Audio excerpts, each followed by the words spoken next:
Sa umaga na ito ay bubuksan natin ng isang serye at Lord willing sa next month at kung medyo okay na rin yung pakiramdam ay pagpapatuloy natin yung series sa Colossians. But sa umaga na ito, nais kong buksan ang isang bagong serye na naituro ko na rin sa prayer meeting pero pahapyaw lamang. Ito ay yung pinaka-beloved Psalm. Ito ay walang iba kundi ang Psalm 23. Marahil ang iba sa inyo ay kabisado na ito, but hayaan nyo pong basahin ko sa Tagalog dahil hindi nyo kabisado pag Tagalog. Psalm 23.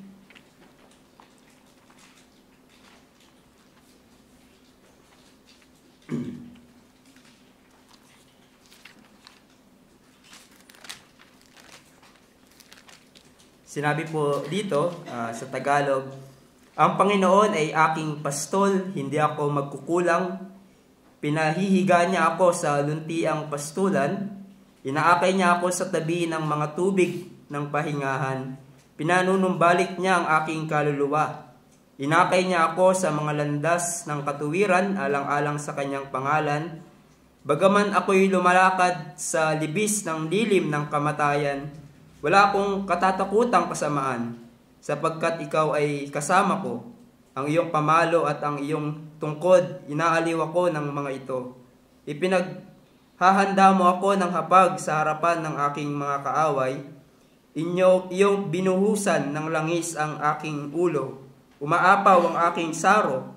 Tiyak na ang kabutihan at kaawaan ay susunod sa akin sa lahat ng mga araw ng aking buhay. At ako'y maninirahan sa bahay ng Panginoon magpakailan man. Tayo ay manalangin at tumingi ng tulong sa Diyos. O aming dakilang Diyos, lubos po ang aming pasasalamat sa mga oras na ito na muli naming maririnig ang inyong mga tinig.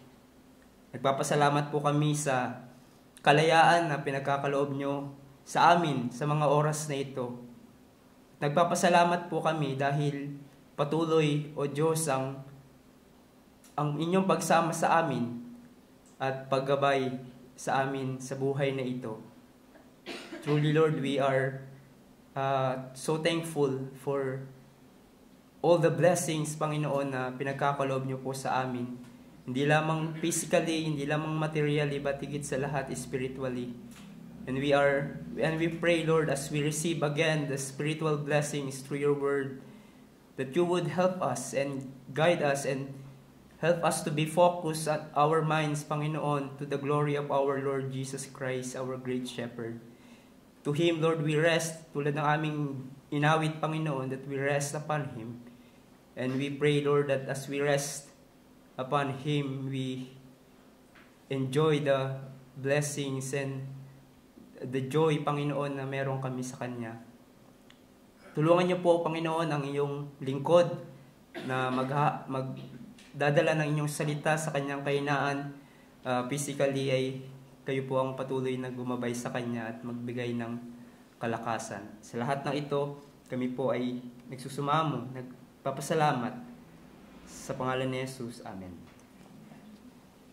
Now, ang Psalm 23 ay walang dudang most beloved psalm na naisulat ni David, and probably ang Psalm na 23 na nga ata ang pinaka-memorize ng mga tao na passage sa Lumang Tipan dahil sa mga dakilang katotohanan na makikita natin mula dito. Na if there is one psalm that has encouraged more hearts, ito ay walang iba kundi ang Psalm 23. Sabi ng isang manunulat na itong Psalm 23 ay naging encouragement ng mga believers sa kanilang disappointments, nung sila ay nakakulong at nag-iisa, nung sila ay nasa bingit ng kamatayan, noong dumaan sila sa matitinding pagsubok ng buhay katulad ng pagkakaroon ng matinding sakit at pagkawala ng mahal sa buhay. Ang mga salita ng Psalm 23 ang naging kalakasan nila. It is a powerful peace o kapayapaan that has filled the troubled souls of the believers down through centuries. Kaya't it is rightly said by Spurgeon that Psalm 23 is a pearl of psalms. James Montgomery Boyce said, millions of people have memorized this psalm, even those who have learned few other portions. Ministers have used it to comfort people who are going through severe trials, suffering illness, or dying. For some, the words of this psalm have been the last they have uttered in life. Now, bakit ganito na lamang ang impact ng Psalm 23 for many? Dahil ang psalm na ito ay punong-puno ng katotohanan pagdating sa pangangalaga ng Diyos sa kanyang mga tao. It is a testimony of God's abundant grace and goodness of God to His people. At ang sumulat ng psalm na ito ay walang iba kundi si David. And most likely, naisulat ito ni David noong siya ay matanda na. At dito naisulat ni David as he looked back on his life, yung mga pinagdaanan niya sa buhay, ang kanyang patutuo sa kabutihan ng Diyos at katapatan ng Diyos sa kanyang buhay, ang isinulat niya dito sa psalm na ito. This psalm, David describes sa iba't ibang paraan yung relationship ng Diyos sa kanya, at makikita nga natin na ginamit ni David yung image ng shepherd and sheep relationship para ipakita sa atin yung dealing ng Diyos sa kanya at miski na sa mga tao ng Diyos na nagtitiwala sa kanya. Ito ang isang imaheng ginamit ni David, yung sheep and shepherd relationship, dahil naunawaan ito ni David dahil most likely siya man din ay naging pastol ng mga tupa. At ito ang ginamit niya upang ipakita ang naging relasyon niya sa Panginoon. But pwede rin, tulad ng isang komentary na nabasa ko, that nakita ni David how the Lord shepherded the people of Israelites. At dito niya hinango ang tema na ito, ang imahe na ito. At sa ating pag-aaral ng psalm na ito, sa mga susunod pa, makita natin ang kadakilaan ng Diyos, ang kanyang katangian na magresulta sa ating buhay ng kasiglahan, encouragement, joy, and comfort, especially in times of trouble. May the truths of the psalm be an anchor of our soul when the storms of life hit us. And today, we will only consider yung unang phrase na binanggit ni David, and that is, the Lord is my shepherd. And there are two headings I want us to consider. First, David's identification as a sheep, and lastly, David's exaltation of his shepherd. So first of all, David's identification as a sheep. So una natin i-consider yung relationship ni David sa Diyos bilang isang tupa o parte ng kawan ng isang pastol. No, hinalin tulad ni David ang kanyang sarili sa isang tupa. Dahil kung mapapansin nyo, sinabi ni David, the Lord is my shepherd. Diba? Ano ba ang isang shepherd? Siya ay nagpapastol ng mga tupa. So here, makikita natin yung analogy na ang Diyos, ang ating pastol, at ang kanyang mga tao ay ang kanyang mga tupa. And here, David identified himself as one of the God's sheep. And most likely, dahil si David ay naging pastol din nga, ng mga literal na tupa, he was familiar with the picture of the relationship of the shepherd with the sheep. Now, makikita natin sa Bible na gumagamit ang Diyos ng mga hayop kung saan hinahambing niya ang inahalin tulad ang mga tao. Halimbawa, in Psalm 49 verse 20, man in his pomp yet without understanding is like a beast that perish. In Matthew 10:16, behold, I'm sending you out as a sheep in the midst of the wolves. So be wise as serpents and innocent as doves. But yung pinaka-prominente na hayop na ginamit ng Bible kung saan tayo ay hinahambing ay walang iba kundi ang tupa. Now, sa totoo lang, there's nothing cute kapag tayo ay sinabihang mga sheep. Siguro kung inihambing tayo sa leon, di ba parang ang first expression sa atin ay mga matatapang. Wag lang daw yung leon sa circus, no? Dahil yun daw ay yung asawang lalaki, tapos yung may hawak ng hagupit ay yung asawang babae. Walang tumawa.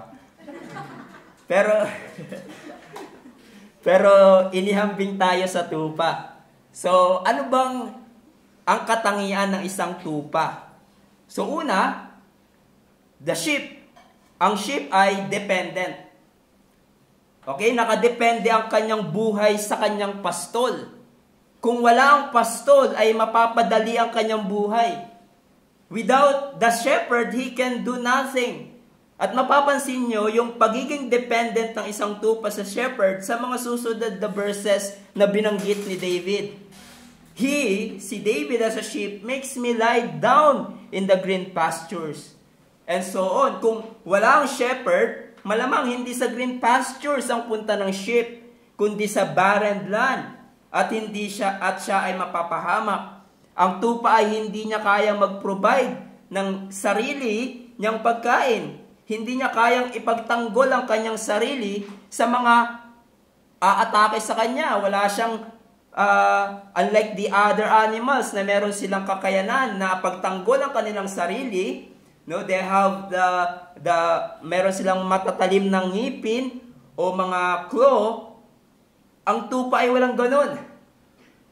Walang siyang matalas na pangil or claw na panglaban. Hindi niya kayang gamutin ang kanyang sarili. In fact, kung siya ay ma-injure, kinakailangan niya ng proteksyon, ng aruga na magpapakain sa kanya. Without the shepherd, the sheep will not last long. At ito ay sumasalamin din ng ating buhay, hindi ba? Ang buhay natin ay nakadepende sa Panginoon. Tayo ay parang mga tupa na sobrang nakadepende sa Diyos. Although ang iba ay nagdedeklara ng independence sa Panginoon, we think kaya nating mabuhay sa ating sarili nang walang tulong ng Diyos. But this imagery of the sheep teaches us na kung gaano tayo kadependent sa Diyos. Apart from Christ, we can do nothing.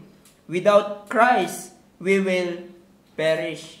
And secondly, ang tupa ay stubborn. Matigas ang ulo. Kung lilinisan sila, di ba? Mayroon ako napanood na isang video na nililinisan ng shepherd, yung kanyang sheep. Talagang nagpupumiglas. At nais nilang sa ibang direksyon ang kanilang sundin. At yun ang kanilang susungungin. Kaya't merong yung shepherd, di ba, meron siyang isang tungkod para i-direct sila sa tamang daan. Sabi sa ating hymns, describing himself as a sheep, it says, I was a wandering sheep. I did not love the fold. I did not love my shepherd's voice. I would not be controlled. And again, if we would be honest sa ating sarili, that's us. Nung hindi pa tayo mga mananampalataya. Matigas ang ating ulo, pinapatigas natin ang ating puso sa salita ng Diyos, our great shepherd. We don't want to submit sa kanyang shepherding and lording over us. We would not be controlled. At sadly, sa labi ng ating kasalanan, miski na tayo ng mga mananampalataya ay dumarating sa punto ng ating buhay na ang tigas ng ulo natin pagdating sa mga bagay na sinasabi sa atin ng ating great shepherd. Ayaw nating makinig sa kalooban ng Diyos, even sa payo ng mga godly men and women sa atin when they see something that is off in our lives, something is not correct. We don't want to listen to their counsels at mas pinipili natin yung gusto nating gawin. We are like Jonah, na kahit malinaw ang kalooban ng Diyos sa ating buhay, dahil sa ating selfishness and pride, we want to follow our ways. We want to follow our own terms than the words of God. And thirdly, ang mga tupa ay prone to wander and to go astray. Madalas silang maligaw. They have no sense of direction. At kung gusto nila, kung saan nila gustong pumunta, yun ang pupuntahan nila. Kaya kung wala yung shepherd, makikita nyo na kung saan sila nakakalat. Makikita nyo sa ating panahon, o marahil sa panahon din ng lumang tipan, yung mga shepherd, meron silang alagang aso, yung mga guard dog na tinatawag para yung mga sheep, 'di ba? Magkumpulan sila at hindi kung saan-saan pumunta. Merong truth story in Eastern Turkey kung saan 1,500 sheep ay nahulog doon sa bangin dahil yung shepherd nila nag-breakfast sa malayong lugar, sa malayo, at dahil wala silang sense ng direction, yung mga sheep, akala nila patag pa yung nilalakaran nila. So, yun pala ay bangin na. At kahit na nahulog yung mga nauna sa kanila, di ba, sa bangin, tuloy-tuloy pa din, gagayahin din nila yung mga nahulog sa bangin. Madali silang madaya at lumayo. Kaya nga, no wonder, in Isaiah 53 verse 6, we are compared to the sheep na prone to wander and go astray. It says, we like sheep have gone astray. We have turned everyone to his own way. In Hosea 11 verse 7, ganito ang sinabi ng Diyos sa kanyang mga tao. Sinabi ng Diyos, my people are bent on turning away from me, and though they are call out to the Most High, He shall not raise them up at all.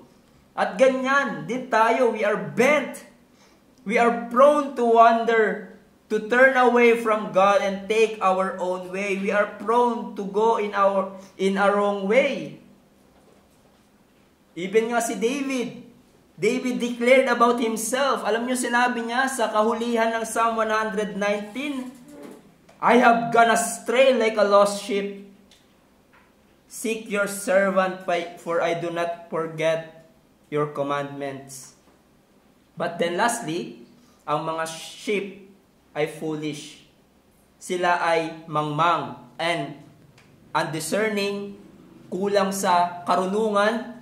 Meron akong nabasa sa internet, nung pinakawalan yung mga sheep sa kanilang kulungan, naglagay yung shepherd ng tali o harang sa pintuan nila. At ang ginawa ng mga sheep, tinalunan nila yung tali. Tapos, ang ginawa ng shepherd, habang lumalabas yung mga sheep, bigla niyang tinanggal. At yung ginawa ng ibang sheep, di ba, tumalon pa din sila palabas, kahit wala na yung tali. Wala silang pangunawa na wala na yung tali. Bakit ka pa tatalon? Basta nakita nila yung ginawa nung nasa unahan, gagayahin nila. Hindi nag-iisip. Katulad ng sinabi, hindi man lang iniisip ng mga sheep. Diba? Tulad ng sinabi ko kanina, hindi man lang nila iniisip na bangin na pala yung nilalakaran nila, malapit na sila sa kapahamakan, patuloy pa din. Sinunggaban pa din yung kapahamakan. And again, that's a mirror of us. We are like a sheep na undiscerning, careless sa ating mga decision sa buhay, at impulsive. Madalas tayong nahuhulog sa ating maling desisyon sa buhay na pinagsisisihan natin sa huli. Halimbawa, merong offer na trabaho sa ibang lugar at malaki yung sahod. Basta i-grab agad ng iba. Na hindi naman hindi man lang pinag-isipan kung meron bang church doon na magpapakain sa kanilang kaluluwa. Anong saysay na kumita ka nga ng limpak-limpak, pero ang kaluluwa mo naman ay unti-unting lumalayo sa Diyos. Minsan ganyan tayo, hindi natin pinag-iisipang mabuti at impulsive sa mga decisions. O kaya naman, merong nanligaw sa isang Christian na babae, na isang hindi mananampalataya o isang nagpapakilalang Christian na na-meet niya sa church. Hindi na siya nag-antay. Hindi niya nasinuri yung tao. Siguro inisip niya, ayokong tumandang dalaga. And so merong nanligaw sa kanya kahit di siya sigurado na tunay bang believer yun. Hanggang naging sila at kinasal at hindi niya iniisip yung malaking implication ng kanyang decision. Hindi niya iniisip yung sinabi ng salita ng Diyos na hindi maaaring magsama ang dilim at liwanag at ang mananampalataya at di mananampalataya at walang tunay na happiness doon. Ganyan tayo, prone, gumawa ng maling desisyon na hindi natin pinag-iisipang mabuti. Ganon tayo kahit tayo mga believer, kahit na kami mga pastor.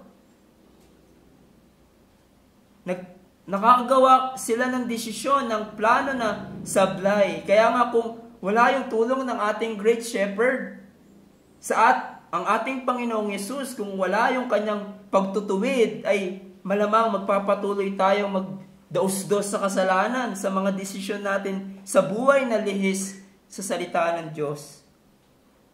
We are like sheep, prone to wander, prone to leave the God we love, undiscerning, lacking of wisdom. Alam nyo, si David, he could relate sa characteristics talaga ng isang tupa just like us. Naging matigas ang ulo niya. Naligaw din si David, who said of him, di ba, a man after God's own heart. Gumawa din siya ng foolish decisions sa kanyang buhay na kanyang pinagsisihan sa huli. And his wrong decision na imbis na, for example, yung decision niya, di ba, na imbis na sumama dun sa gera, na natili siya doon sa balcony ng kanyang kaharian. At dahil doon nakita niya si Bathsheba, at siya ay natukso at gumawa ng kasalanan, his wrong decision to took Bathsheba as his wife, na alam niya naman na may asawa yun. At yung asawa ni Bathsheba ay magiting at tapat na sundalo ni David. Hindi lamang yun, ang inasawa niya ay apo ni Ahithophel na sinasabi ng mga scholar ay grandfather ni Bathsheba. Ganon din yung naging desisyon ni David sa kanyang anak na si Absalom. Naalala nyo yung pinagtangkaang masama ni Amon si Tamar, magkakapatid ito pinagtangkaan niya ng masama ni Amon si Tamar na kapatid niya. At ang ginawa ni Absalom, ginanti niya si Tamar. Pinatay niya yung kapatid niya na si Amon at siya ay lumayo. Ngayon, nung bumalik si Absalom sa Jerusalem, hindi man lang kinausap ni David ang kanyang anak para ayusin yung naging problema ni Absalom. Hanggang sa nagrebelde ang kanyang anak sa kanya at nais siyang patayin. At marami pang naging maling desisyon sa buhay si David. Katulad ng isang tupa, tayo ay may tendency na maligaw, maging unfaithful, madaya, magkaroon ng lack of discernment in life's decision, madaling lumayo sa Panginoon. We are like our hymn says, "Oh, to grace, how great a debtor daily I'm constrained to be. Let that grace like a fetter bind my wandering heart to thee." Ganyan tayo, madaling mag-wander ang ating puso. And prone to wander, Lord, I feel it. Prone to leave the God I love. Here's my heart. O take and seal it for thy courts above. At kung magiging tapat tayo sa ating sarili, bukod sa apat na aking binanggit, para tayong isang tupa na madaling matakot, naduduwag, tayo ay mahina, at madaling-maling lang. Kaya nga, tama lang na ihambing ni David ang kanyang sarili sa tupa. At maging tayo mga kapatid, kaya't kinakailangan natin ang tulong ng ating great shepherd, walang iba kundi ang Diyos. That leads us then sa ating last heading, David's exaltation of his shepherd. Dahil tayo at si David ay parang tupa na dependent, stubborn, prone to wander, foolish, weak, defenseless, timid, etc. We need a shepherd. Without a shepherd, we can do nothing. Without the shepherd, patuloy tayong mauhulog sa lusak ng kasalanan at tutungo sa kapahamakan. But here David exalts that he has a shepherd. The people of God has a shepherd. At ito ay walang iba kundi ang Diyos. At papakita sa atin ni David, sino itong shepherd na ito? Sinabi niya, una, the Lord. Now, tulad ng sinabi ng isang komentary, madalas na neglect itong pangalan ng Diyos kapag binasa ang Psalm 23 dahil madalas ay tumutungo agad ang mga reader, ano bang ibig sabihin na ang Panginoon ay ating pastol? Ngunit, marapat na hindi natin makalimutan yung bigat ng pagkahulugan ng pangalan ng Diyos. Yung Lord, or sa English, di ba, naka-all caps yan, or sa Hebrew ay Yahweh, the proper name of God.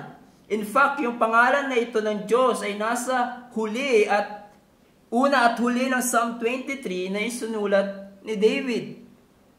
Ganun siya ka-importante. At kung maalala nyo, ito yung pangalan ng Diyos nung kinausap niya si Moses, di ba? Through the burning bush. Tinanong ni Moses, anong sasabihin niyang pangalan kung tanungin siya kung sino ang nagpadala sa kanya. God said to Moses, sabihin mo, I am who I am.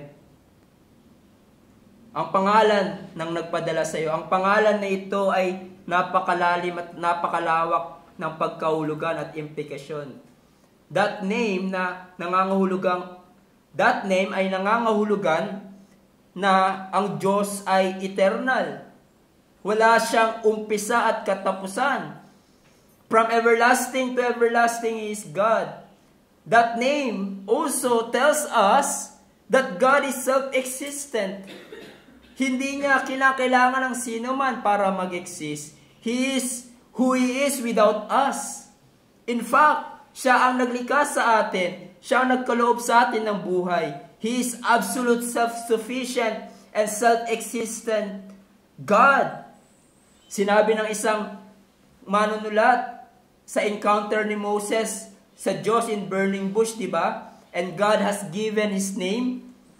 It says, Moses was given a vivid visual aid, yung burning bush, di ba? Yung bush na hindi natutupok, to teach him that the Lord is the God who has all life, glory, goodness, blessedness in of Himself, and is alone in unto Himself all sufficient, not standing in need of any creatures which He has made. So, yun ang pagkahulugan that God is self-existent and eternal, but also, yung proper name na yan ng Diyos tells us that God is a covenant-keeping God. In other words, tapat ang Diyos sa kanyang pangako, sa kanyang mga tao. He will not fail. Kung yung kanyang tipan sa kanyang mga tao will not fail.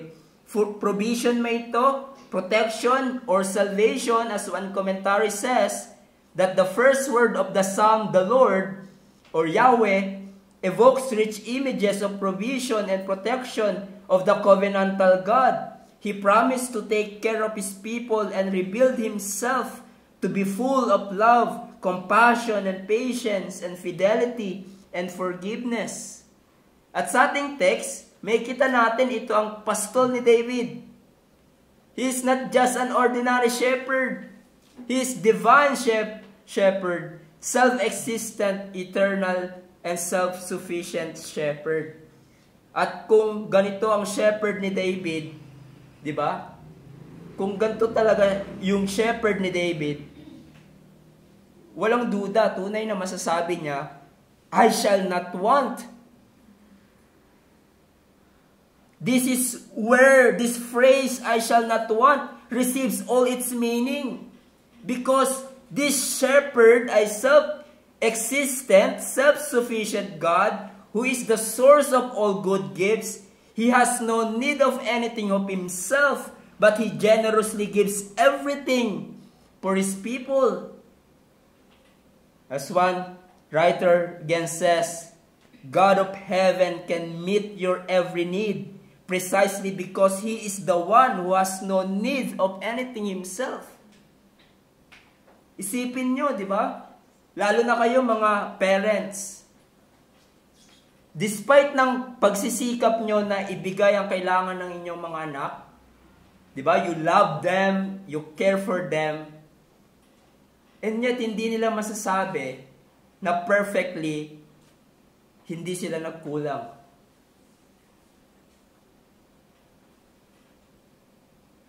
Dahil limitado tayo. Limitado yung resources natin. May mga panahon na may pangangailangan ng inyong mga anak pero hindi nyo mabigay. Hindi lang material na bagay, pero yung pag-ibig nyo sa kanila, yung atensyon, yung mga bagay na yun, you cannot supply their every need.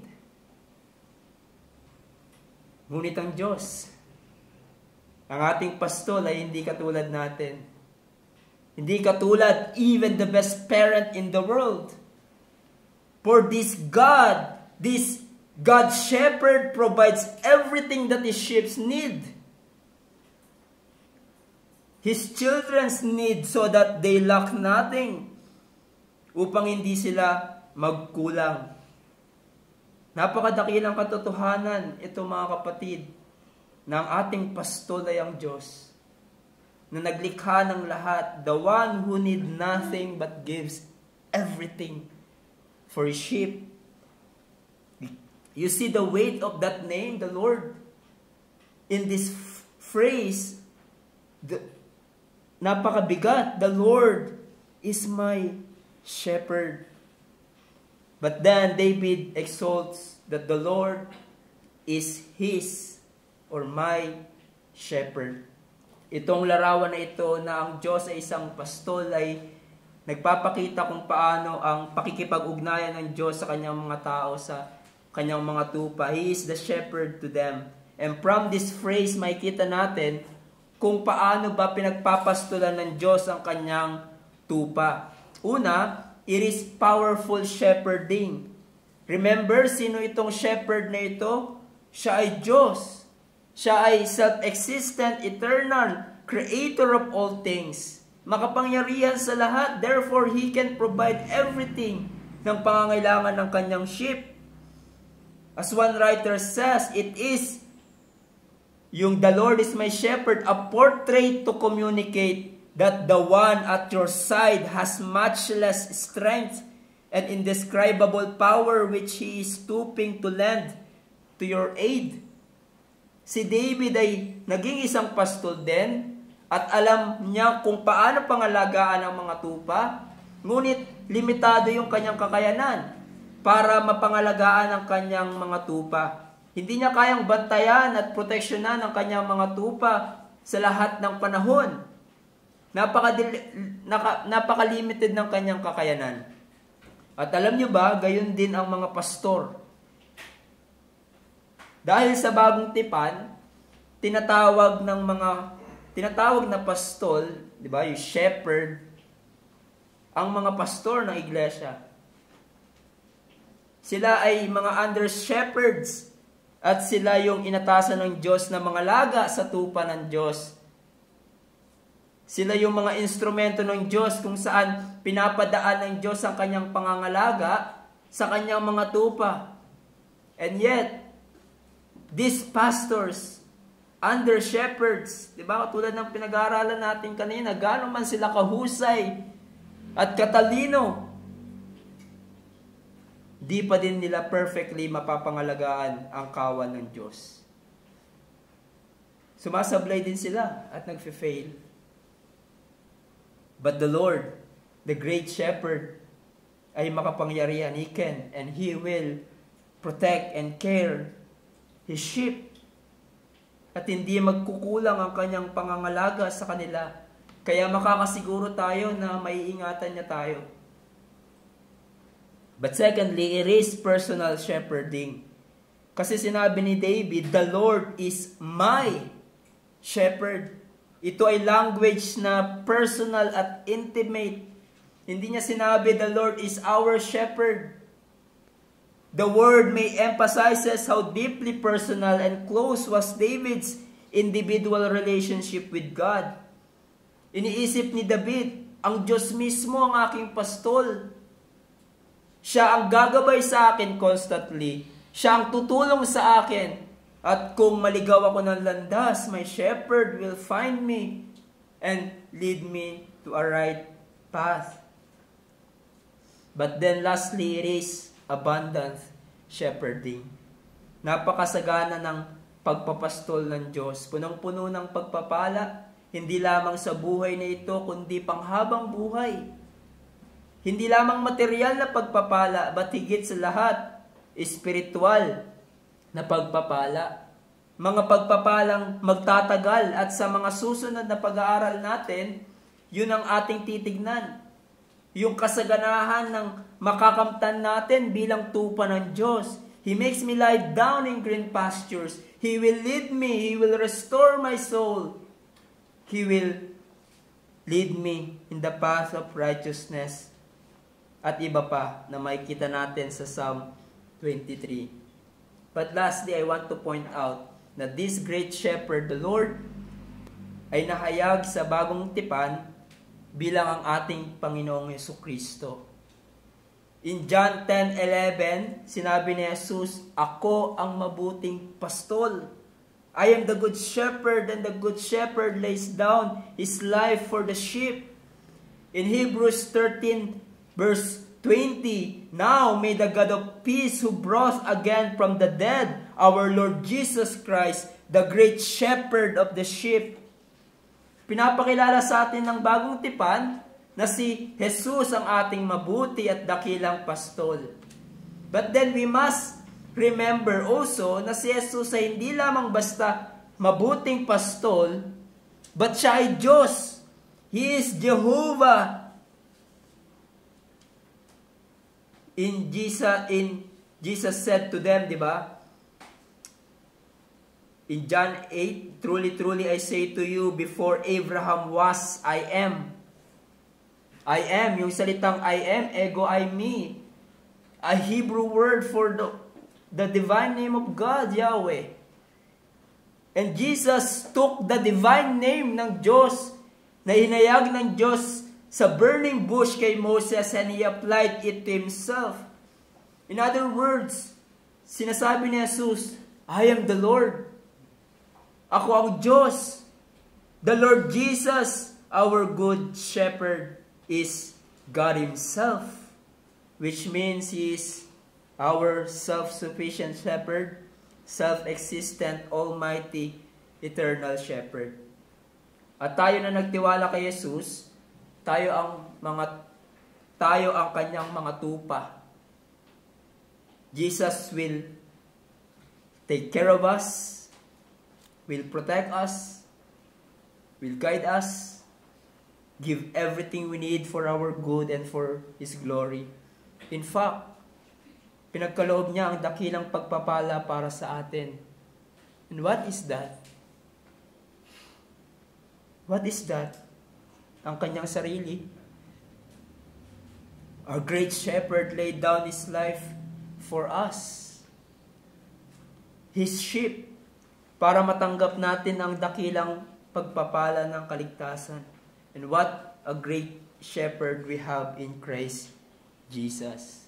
And so, what are the applications of this truth for us? Bukod sa ating mga nabanggit, na ang ating Panginoon ay ang ating pastol, na si Jesus ang ating mabuting pastol. Since God is our great shepherd, it should lead us to be comforted and encouraged in life. In other words, napaka-comforting na tayo bilang mga believers. Ang pastol natin si Jesus na Diyos. Dahil makakaasa tayo na hindi mag-fail ang pangangalaga niya sa atin. He will not fail to lead us, fail to guide us. He will not fail to protect us and take care of us. Hindi siya katulad ng mga bayarang pastol, mga hireling shepherd, na kapag mahirap na yung sitwasyon, ay iiwan niya ang mga tupa. Hindi ganon si Jesus. Siya ay mabuting pastol. He's always with His sheep, even to the most difficult situation they are facing. He's good to His sheep, even to the point na katulad ng binanggit sa John 10 that He laid down His life for His sheep para hindi sila mapahamak. There's no shepherd like our Lord Jesus Christ. Kaya isang dakilang pagpapala kung ikaw ay kasama sa kawan ng tupa ni Jesus. Yes, tayong mga tupa ni Jesus, may hina. Minsay naliligaw ng landas, minsay hindi nakikinig sa tinig ng ating pastol. And yet, He's always always dealing us with His kindness, with His goodness, even sa panahon na matigas ang ating ulo. At kailangan tayong disiplinahin ng ating shepherd. He will do it for our good. And what a tremendous blessing na ang pastol natin ay si Jesus. And you know what? There's nothing better to know in all the world than that the shepherd, kung saan tayo belong, ay walang iba kundi ang Diyos mismo. The God of the universe is my shepherd. And to know Him more, to have a clearer sight of our shepherd, is the greatest thing you can ever have in life. To know His loving kindness, His care, His power, His faithfulness, His glory. To know this, that I belong to this kind of shepherd, it is so comforting. Kaya kong harapin ang lahat ng takot sa buhay, lahat ng pangamba, knowing na ang Diyos mismo ang nagpapastol sa akin.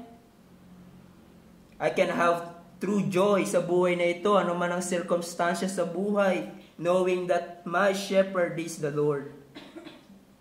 Kaya ang hamon sa atin, mga kapatid, pangawakan mong mabuti, sandigan mo ito that the Lord is your shepherd. Now, since Jesus is our good shepherd and we belong to His flock, we should give Him thanks. Sinabi sa Psalm 95 verse 6, O come, let us worship and bow down. Let us kneel before the Lord our Maker, for He is our God, and we are the people of His pasture and the sheep of His hand. In Psalm 100 verse 3, know that the Lord, He is God. It is He who made us, and we are His, and we are His people, and the sheep of His pasture. Enter His gates with thanksgiving, and His courts with praise. Give thanks to Him, bless His name. Isang pagpapala, mga kapatid, na ang Diyos, si Jesus ang ating pastol. At ikaw ay naisama. Ikaw ay naisama sa kawan niya. He chose you to be His sheep. Kaya't marapat na pasalamatan mo si Jesus. Ibigay mo ang kapurihan na nararapat sa Kanya at ipagkaloob mo din ang pagsunod at devotion mo sa Kanya, sa iyong good shepherd na si Jesus.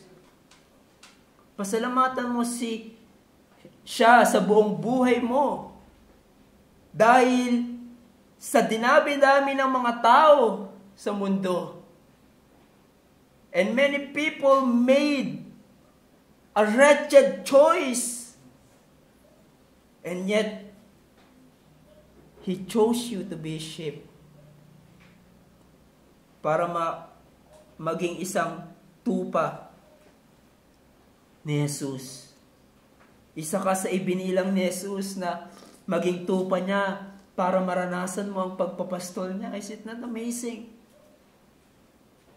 Hindi ka lang niya niligtas, but He wanted you to experience yung kanyang pangangalaga as a shepherd to His sheep. Pasalamatan mo si Jesus dahil nung ikaw ay naliligaw, isang tupang ligaw, at patungo sa kapahamakan, at hindi mo alam paano makabalik sa iyong pastol, si Jesus mismo ang gumawa ng paraan para maibalik ka, para mailigtas ka. You should be thankful to your good shepherd dahil mula noon hanggang ngayon at hanggang sa dulo ng ating buhay sa mundong ito, ang kanyang pangangalaga bilang pastol ay constant, nagpapatuloy, hindi nagmamaliw ang kanyang paggabay. Ang kanyang paggabay ay mananatili. Now, since Jesus, our good shepherd, uses under shepherds, the pastors, as means to nourish, to feed His sheep, ang charge sa amin, pastors are to remain faithful in their calling, and the flock, mga believers, should pray and support their pastors.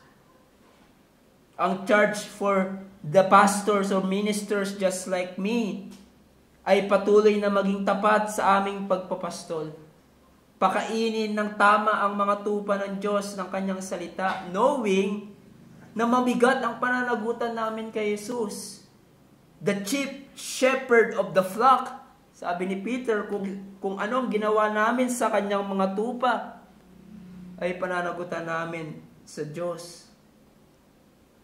Ngunit para sa iyo, bilang mananampalataya, under the care ng mga pastor, under shepherds na ipinagkaloob ni Jesus, ang hamon sa inyo, ipinalangin nyo sila.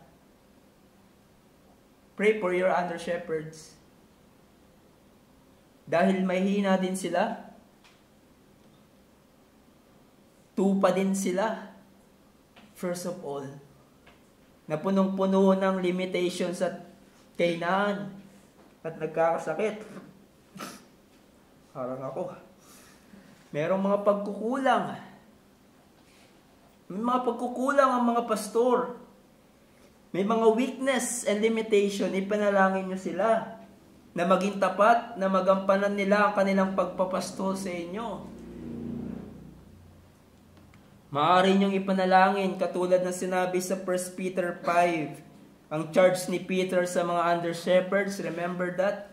Sabi niya, I exhort you elders among you, shepherd the flock of God that is among you, exercising oversight, not under compulsion, but willingly, as God would have you. Not for shameful gain, but eagerly, not domineering over those in your charge, but being examples to the flock. And when the chief shepherd appears, you will receive the unfading crown of glory.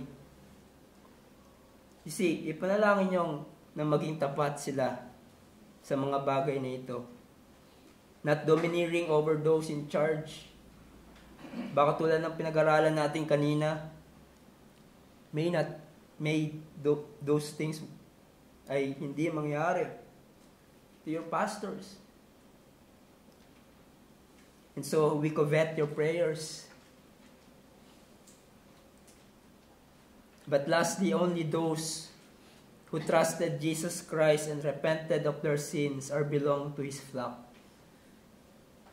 Merong sinasabi ang Bible na it's either you are a sheep or a goat. Yung goat isang kambing. Yung goat sa Bible, hindi yan isang compliment. Nagpapakita yan ng mga taong rebelde at paparusahan ng Diyos magpasawalang hanggan. Kung ikaw ay wala pa kay Jesus, belong ka to that flock of goats na mga rebelde at tatanggap ng parusa ng Diyos.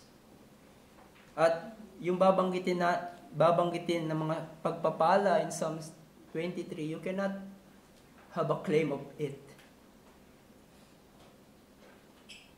Bilong lang yon sa mga pinagpapastulan ng Diyos. Ngunit ang magandang balita, our God, the great shepherd, ay kaya kanyang baguhin from goats na isang rebelde, disobedient patungo sa kapahamakan to being His sheep, who loves the shepherd's voice, who loves the fold, who loves and obey the good shepherd, the Lord Jesus Christ. He can change you. Trust the good shepherd for your salvation, and may the Holy Spirit powerfully work in your life as you hear the gospel Sunday after Sunday, even every week. May the Holy Spirit powerfully work in your life and change you, that you would say with David, "The Lord is my shepherd." Let's pray. Aming dakilang Diyos, salamat sa paunang pagtuturo niyo sa amin kung sino ka sa amin at kung sino kami sa inyo. Tunay, Panginoon, na tama lang tawagin kaming mga tupa dahil kami ay punong-puno ng limitations, maraming kahinaan, madalas maligaw, madalas, Panginoon, making wrong decisions in life, doing, Panginoon, our own ways kesa sa inyong mga pamamaraan.